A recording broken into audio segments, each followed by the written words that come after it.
Bonjour à tout le monde. Aujourd'hui, c'est le 29 novembre, donc novembre, c'est fini.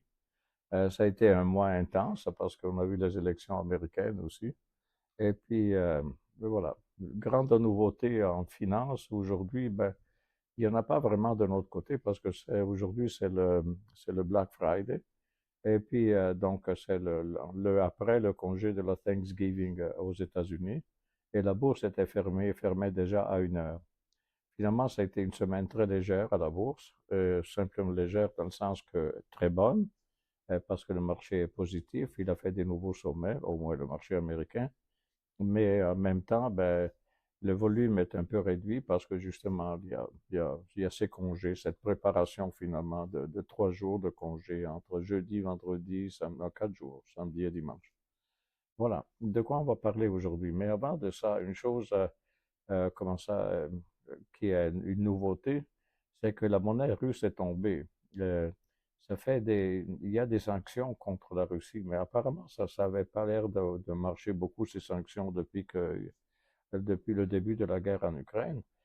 Mais à présent, ces sanctions semblent fonctionner. Je ne sais pas.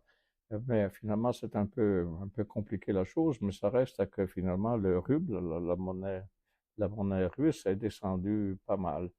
Je pense qu'elle a perdu quelque chose comme presque 20%. Je ne sais pas de sa valeur. Ce qui est un problème pour les Russes parce qu'il y a des produits importés. Ça fait augmenter le prix des produits importés, puis tout ça. Ça, c'est les nouveautés, si vous voulez, techniques ou finalement financières de la semaine. De quoi on va parler aujourd'hui? On va parler aujourd'hui de quelque chose dont on avait déjà parlé. Dans le vidéo numéro 98, on avait déjà parlé du taux de change nominal et du taux de change réel.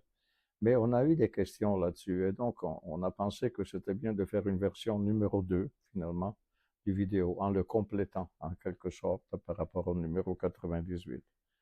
Donc, ça revient encore à reviser, c'est quoi un taux de change nominal, c'est quoi un taux de change réel et tout ça. Donc, à la page 2, il vous dit, le taux de change nominal, c'est le prix d'une devise par rapport à une autre. Tout simplement, quand on va, je ne sais pas, à la banque ou à un guichet des taux de change, il y a des changes. Ça, c'est le taux de change spot, comme on dit. Le taux de change nominal, le prix d'une devise par rapport à une autre, sans ajustement pour le prix de l'inflation.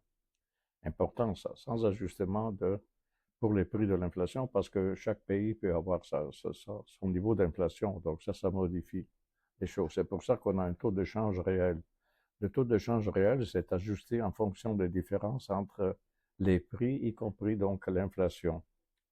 Et donc cet outil finalement, le fait de l'échange, de taux de change réel est important parce que ça permet d'analyser la compétitivité économique et les échanges internationaux. Parce que si un pays a de l'inflation par rapport à un autre, ben, ça modifie finalement le coût d'importation ou d'exportation.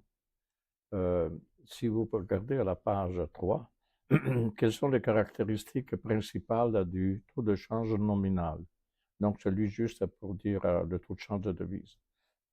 Il est basé sur les prix du marché des devises, de l'offre et de la demande, comme je vous disais, du ruble là, qui a perdu par rapport au dollar US.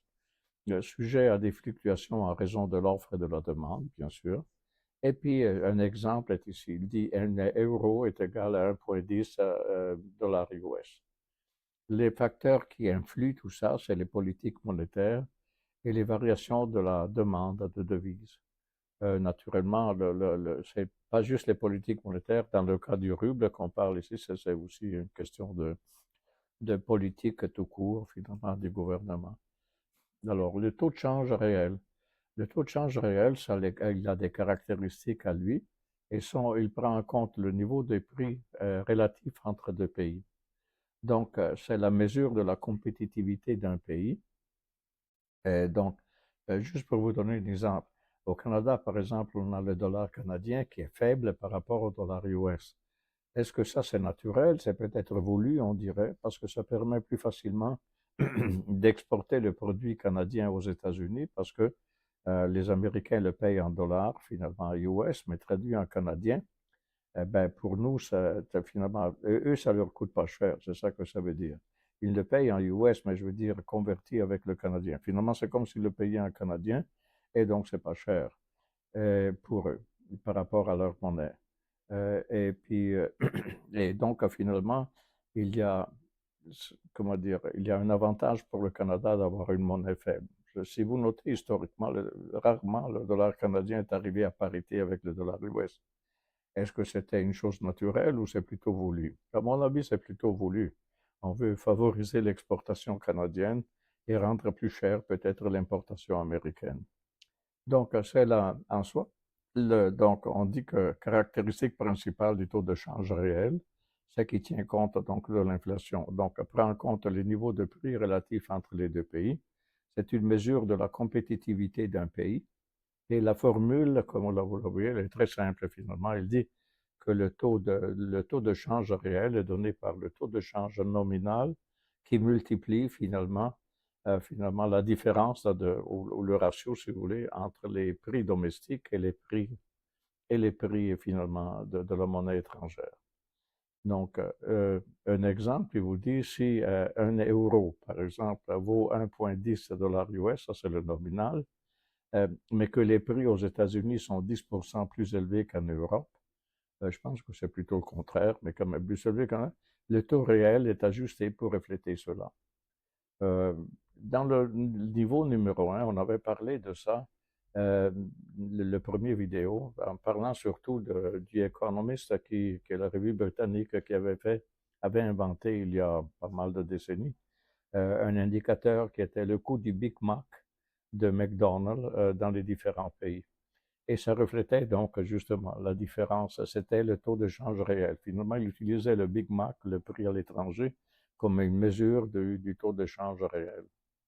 Et allez le voir sur Internet, vous le trouvez tout ça. C'est vraiment intéressant, toujours. Quelle est la comparaison entre le nominal et le réel, en résumé? Donc, l'aspect, c'est ajustement pour l'inflation. Le nominal, non, mais le réel, oui. L'utilisation principale, c'est pour le nominal, c'est pour le taux du marché. Finalement, quand on veut changer de monnaie dans une autre devise, et comme ça la banque. Et le réel, c'est la compétitivité économique parce que ça tient compte de l'inflation. Donc, et l'inflation ou la différence de prix entre deux pays pour le même produit. Il y a un exemple d'application, c'est la conversion de devises pour le nominal, comme on a dit. Et pour le réel, c'est évaluation des échanges commerciaux. C'est vraiment très important. Parce que, comme je vous dis, encore une fois, pourquoi le Canada a toujours un dollar canadien qui est plus faible que le dollar US? Parce que si faites le contraire, si le dollar canadien devient plus haut de valeur par rapport au dollar US, on aura de la difficulté à exporter aux États-Unis, ça c'est certain. Et voilà. Donc, c'est une évaluation des échanges. Ça sert à ça, finalement, pour mesurer si on est bon ou non pour exporter. Naturellement, si tous les pays se mettent à dévaluer leur monnaie par rapport à d'autres, ben là, ça va mal. Mais en réalité, il y a un ajustement, un équilibre dans tout ça. Donc, pourquoi cela est important? C'est donc, pour les entreprises, on a dit prévoir les coûts et les revenus internationaux. Pour le gouvernement, c'est concevoir des politiques monétaires et commerciales. Et pour les investisseurs, c'est analyser les marchés étrangers et les opportunités. Donc, c'est simple, mais en même temps fort utile. Donc, en résumé, le taux nominal reflète les valeurs courantes des devises. Le taux réel donne une image plus complète en tenant compte des prix, des prix des marchandises, la même marchandise dans deux pays différents. Pensez donc au Big Mac dans deux pays différents. Et l'impact, c'est comprendre ces concepts est essentiel pour les décisions économiques. Alors voilà, ça c'était le tout pour la vidéo d'aujourd'hui.